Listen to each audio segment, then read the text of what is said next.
Kali ini saya mau install Ubuntu 20.10.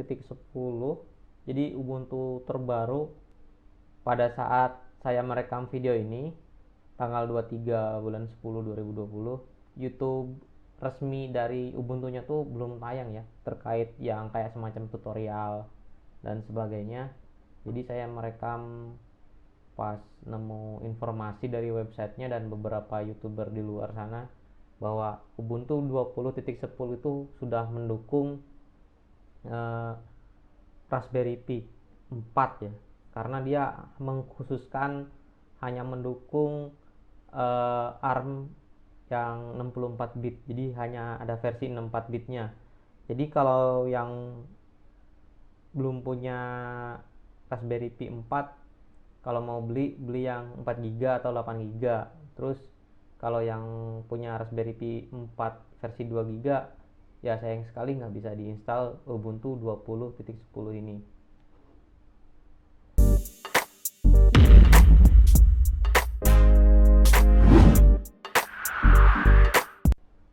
Kali ini saya mau langsung aja ya nginstal.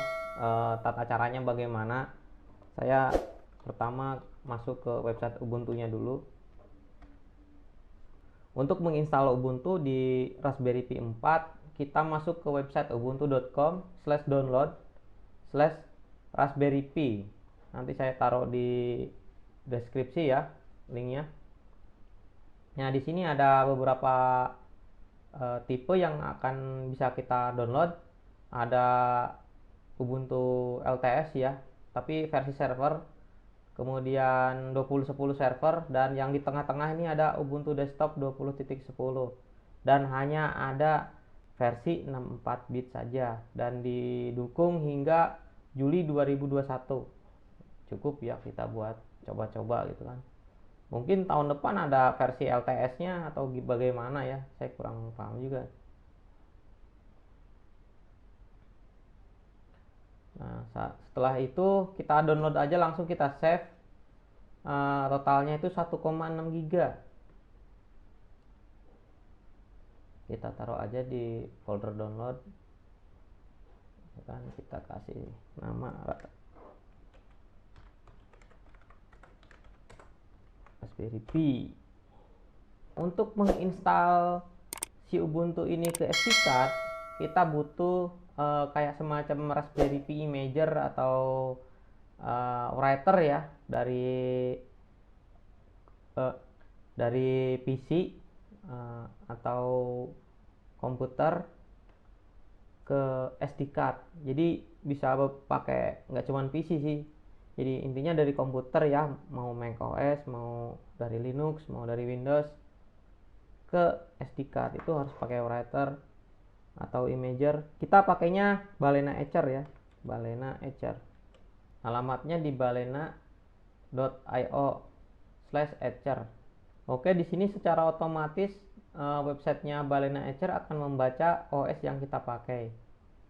Tapi bila teman-teman itu ternyata nggak kedetek OS aslinya, seperti misalkan pakai Linux atau Mac OS, tinggal diklik aja tanda panahnya, diklik itu di tengah.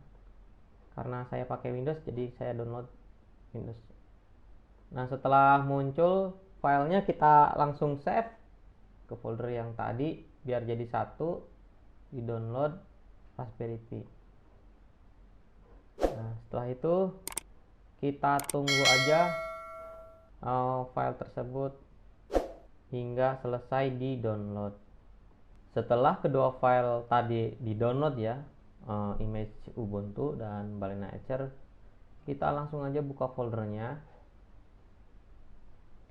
Kita buka aplikasi Balena Etcher, langsung install aja ya. Nah, di sini ada tulisan ya, flash from file. Filenya tadi di download Raspberry. Kemudian pilih drive-nya. Ini pastiin ya, ini sebenarnya drive internal komputer saya nih. Nah, ini kalau langsung main next aja langsung kehapus nanti. Nah, ini pastiin di SD card yang saya miliki itu 32 GB ini. Select. Setelah itu flash. Udah, kita tunggu sampai 100%. Buangin kenapa? Nah, kalau ada pertanyaan seperti ini, langsung aja diklik yes, itu administrator biasanya. Nah, setelah itu kita tunggu aja nyampe 100%. Ini dari 0% nyampe 100% ya. Lumayan lama ya. Ini udah berapa nih? Udah 5 menitan. Ini estimasi segini itu berubah-ubah dan tergantung dari kecepatan hard disk dan SD card yang dipakai. Ini yang saya pakai SD card dengan sertifikasi A1. Oke, ini sudah selesai ya. Sudah selesai. Effective speed 37,6 MB. Flash another. Nggak ada boy, nggak ada yang mau di flash lagi. Bisa aja. Oke, jadi SD card ini mau saya copot di save remove. Oke, ini SD card-nya udah saya cabut dan saya masukin ke Raspberry Pi-nya. Kemudian saya masukkan micro HDMI adapter. Micro HDMI itu HDMI adapter. Kemudian nanti saya koneksikan ke HDMI yang di monitor dan colokkan power supply. Langsung aja ya. Langsung masuk ke Ubuntu-nya. Oke, ini booting ke Ubuntu. Lebih cepat daripada Windows ya, tapi lebih lambat daripada Raspberry Pi OS yang memang Raspberry-nya sendiri yang bikin kan. Kemudian setup pertama nih biasa bahasa Inggris. Saya pakainya bahasa Inggris. Bahasa Indonesia juga ada. Nah, keyboard dan bahasa keyboard dan keyboard layoutnya juga saya pakai bahasa Inggris. Indonesia juga rata-rata pakai bahasa Inggris ya. Kemudian nah ini wifi-nya langsung ini ya, langsung aktif ya. Lebih bagus daripada Windows yang nggak kebaca. Oke, udah kebaca nih. Kalau udah kebaca langsung next. Kemudian ini waktu ya, biasa Jakarta atau +7 ya. Terus kasih nama.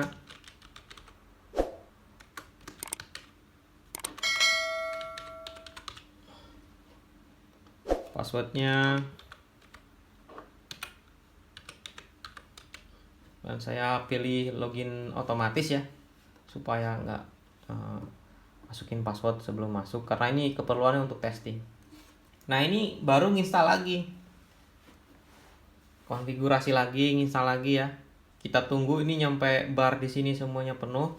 Nah, ini setelah 100% tadi loading ya, ada tulisan apply change. Tadi loading di sini nyampe 100%, terus ke sini. Ya, kalau videonya terlalu lama silakan di skip, dan saya juga akan melampirkan shortcut waktu yang akan saya taruh di deskripsi.